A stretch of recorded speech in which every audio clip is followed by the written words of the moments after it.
início dos trabalhos do campo de golfe, logo no início do projeto, quando houve o início das afetações do solo e do subsolo na pista número 1, através do acompanhamento arqueológico observado, material islâmico, cerâmica pintada, também material moderno, agora decidido que em toda a área da implementação do campo, naquele planalto, teria que ser alvo de um trabalho arqueológico.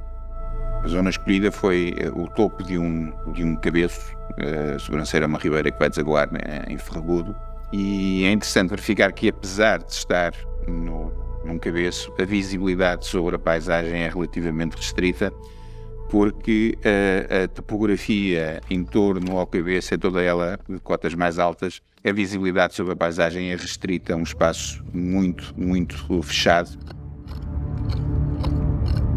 O facto de estar tão perto, né, de uma zona costeira rica, ainda hoje o Algarve é rico em recursos marítimos, isso mostra-nos, mais uma vez, que é um sítio ideal para a ocupação humana.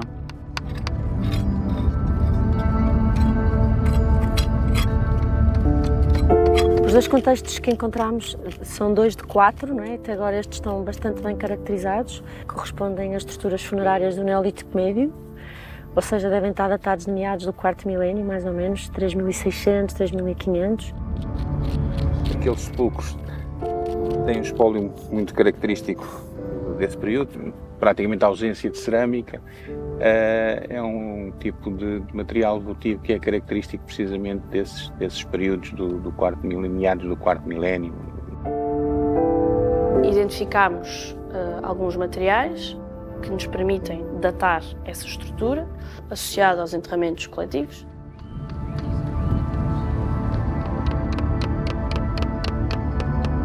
Há 3 contextos funerários do Neolítico Médio, cuja arquitetura nós ainda temos algumas dúvidas de como seria, porque eles estão bastante obliterados na sua parte superior. Poderiam ser fossas, poderiam ser hipogeus, poderiam ser as duas coisas, nos quais a componente votiva é muito homogénea.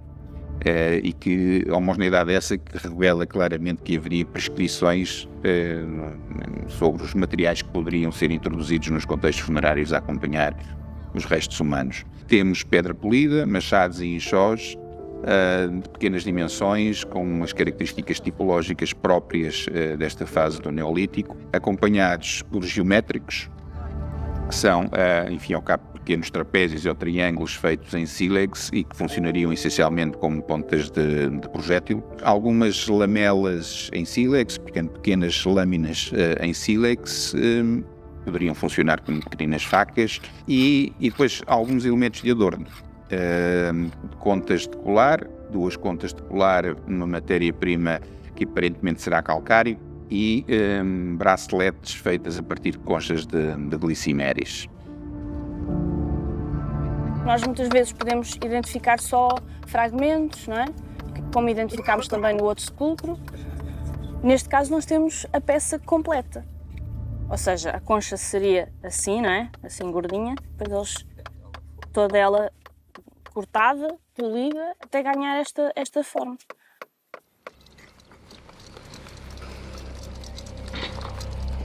Estamos perante um contexto, é preciso dizer isto, cuja arquitetura original obviamente não conhecemos, não é? Porque estamos só a aceder a uma espécie de base de uma coisa que não podemos reconstruir. Sabemos que é uma estrutura escavada na rocha, numa geologia que é friável e, portanto, escavada. Então, do ponto de vista das deposições, o que encontramos foram contextos em que o que se encontra principalmente são deposições secundárias, ou seja, em princípio, estes restos ósseos foram trazidos para aqui algum tempo depois da morte dos indivíduos. É uma espécie de ossário, aquilo que se chamaria um ossário nos tempos modernos. Há uma certa organização na disposição dos ossos. Não é totalmente organizado, mas há uma certa organização à volta do sepulcro. Portanto, o que nos leva a supor, mais uma vez, que isto poderia ser um contexto de inumação secundária. Portanto, nós teríamos os indivíduos postos numa primeira fase, noutro sítio, e depois foram trazidos para aqui. Nós temos aqui um fémur esquerdo. E temos aqui uma tíbia, uma fíbula, outro fémur por baixo. Aqui temos um húmero, portanto já a parte superior do esqueleto, mas realmente são só ossos longos e sobretudo os membros inferiores. Estes ossários podem ter sido formados de duas maneiras. Ou são deposições secundárias, o que significa que os corpos ficaram a decompor no outro lado qualquer e depois foram transportados para aqui os seus restos ósseos. Ou há também a possibilidade de terem existido enterramentos primários nestas estruturas e que depois, uma vez esqueletizados, os esqueletos foram desmantelados e rearrumados dentro destas estruturas. O que há pouco, mas aparece, são as chamadas conexões anatómicas, ou seja, há indicação de que indivíduos, ou pelo menos certamente partes de indivíduos, vieram para aqui ainda com os tecidos moles e isso permitiu que certas conexões anatómicas se conseguissem preservar. Estes 3 sepulcros vêm preencher, digamos assim, algum espaço vazio, no sentido em que contextos funerários deste período são ainda muito poucos os que se conheciam no Algarve, nomeadamente com o nível de preservação que estes 3 evidenciavam.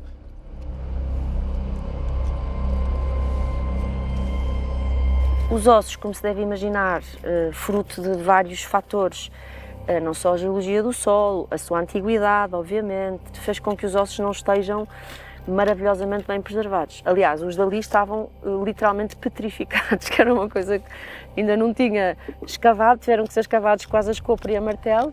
Ainda assim é possível retirar muita informação deles. Certamente vamos poder chegar a um número mínimo, não é? Um número mínimo de indivíduos que foi enterrado em cada uma das sepulturas. Muitas vezes havia uma gestão do espaço que implicava que a parte central destas estruturas era utilizada para deposições primárias e depois, a quando da trazida de outros indivíduos, esses esqueletos eram arrastados para o lado e criavam uma espécie de ossários ou reduções nas zonas mais limítrofes. E, portanto, corresponde àquilo que estamos mais ou menos à espera nesta altura, que é uma ideia de enterramento coletivo de todos os membros de uma comunidade. Agora, obviamente, porque é que o ritual funerário é este, nós não sabemos, porque não temos acesso ao descodificador, não é? Ao ritual que estava por trás da ideia do tratamento dos mortos desta comunidade. A sua contextualização não é fácil de fazer, uma vez que se desconhecem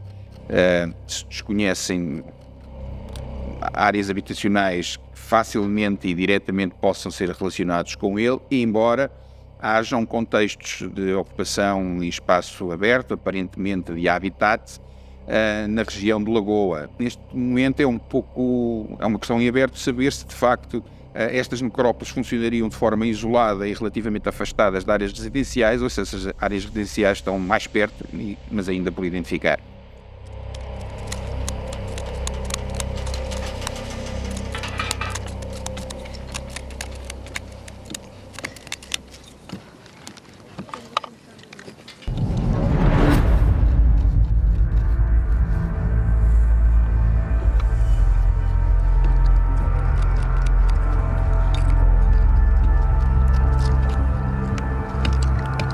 Identificamos uma estrutura do Calcolítico. Esta estrutura será relacionada com o que nós chamamos de um hipogeu, ou um sepulcro.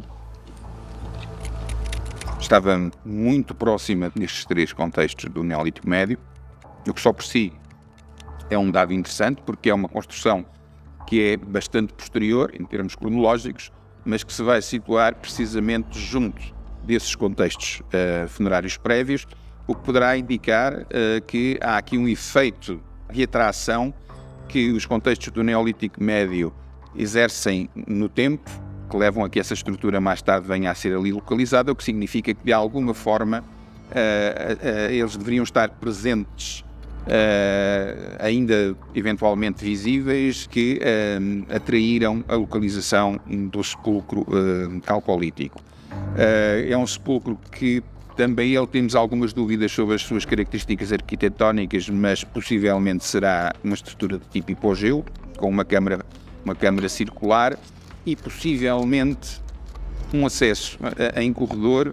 Parte da própria câmara, do próprio preenchimento da câmara, foi truncado por perturbações em época islâmica.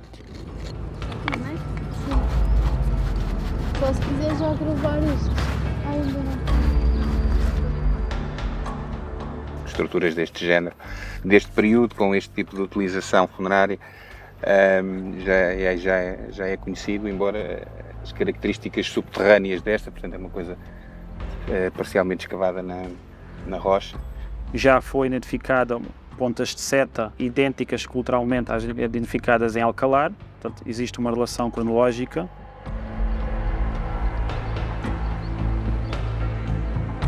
E no contexto da escavação dos depósitos medieval islâmico, que cortaram os contextos mais antigos do Calcolítico, conseguimos recolher alguns materiais que nos permitem precisamente provar que houve ali um corte desses contextos, nomeadamente um ídolo, uma falange afeiçoada.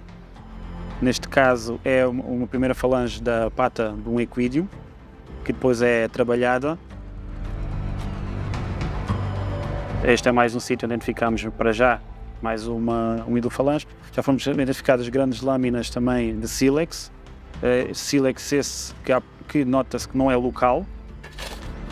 No âmbito da escavação de uma outra estrutura, conseguimos identificar uma estrutura de grandes dimensões, na qual terá sido afetada por silos islâmicos. Portanto, nós aí conseguimos identificar e escavar 2 a 3 grandes silos islâmicos, da época islâmica, e a construção desses silos de grandes dimensões terá afetado possivelmente uma outra estrutura.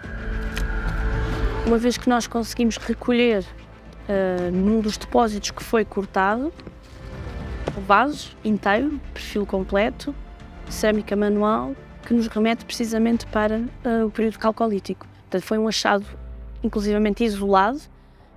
Não identificámos mais nenhum material nesse depósito, mas claramente é um depósito anterior que terá sido afetado. Lá sobreviveu esse vaso inteiro, foi assim tipo um presente no final da escavação dessa estrutura.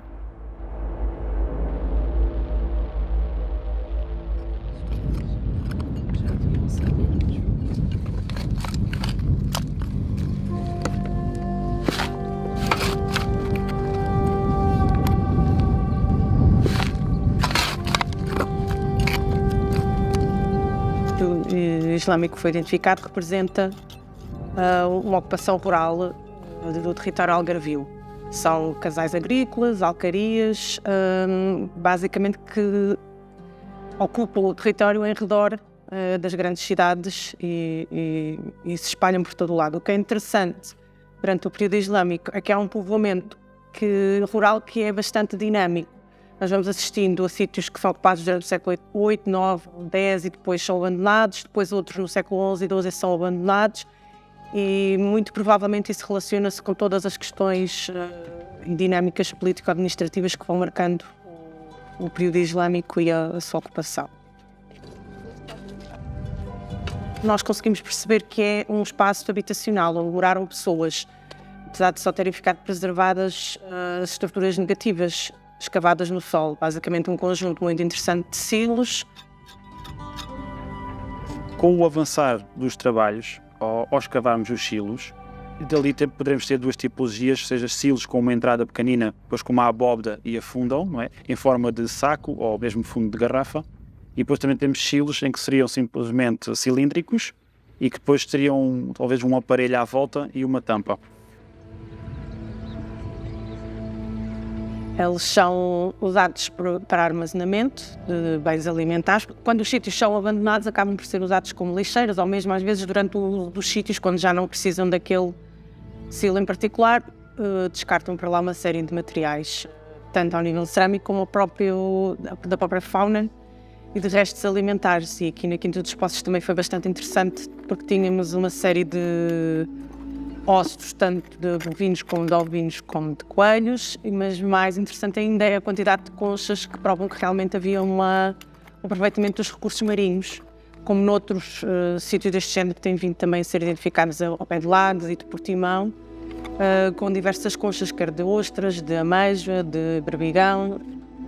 Inclusivamente, em algumas estruturas, conseguimos perceber que, no fundo, na base destas estruturas, temos possivelmente vestígios de tampas, das anteriores tampas. Portanto, houve um abandono, houve uma destruição dessas tampas, dessas estruturas, e então, posteriormente, a colocação e a utilização destas estruturas negativas enquanto lixeiras.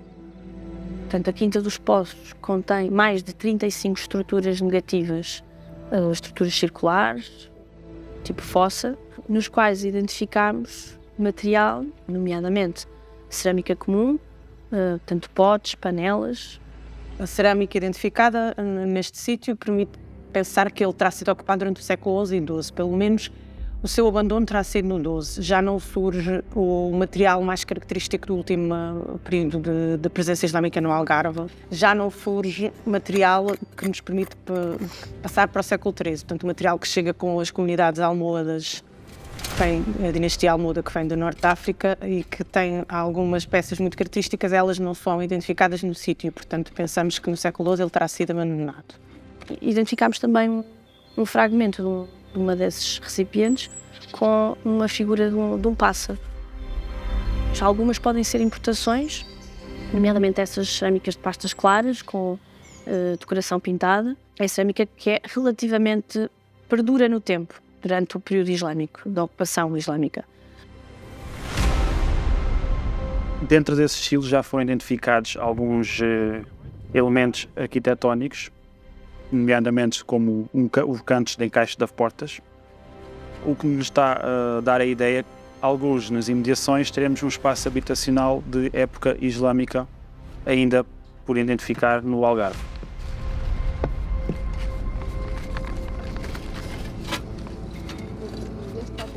Temos também outras estruturas já identificadas. Temos no topo do Planalto um forno. Nessa base ainda está preservada as concavidades de encaixe da grelha para a cozedura do material de construção. Um pouco a sul dessa estrutura temos uma outra estrutura grande, né, num formato quase cilíndrico, em que tem uma entrada em escadaria e depois temos uma área com alguns nichos, não é, algumas reentrâncias para armazenar, né, e a secagem da cerâmica proveniente do forno.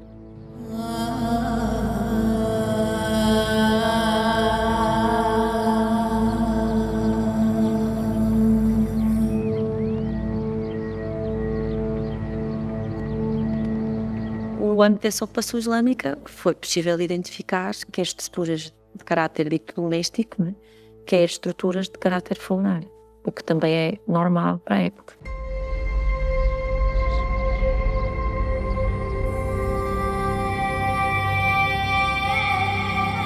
Quando nós começámos este trabalho, nós íamos com uma ideia muito diferente deste sítio. Nós julgávamos que, dadas as características que conhecíamos, que podia ser um acampamento militar, portanto, temporário.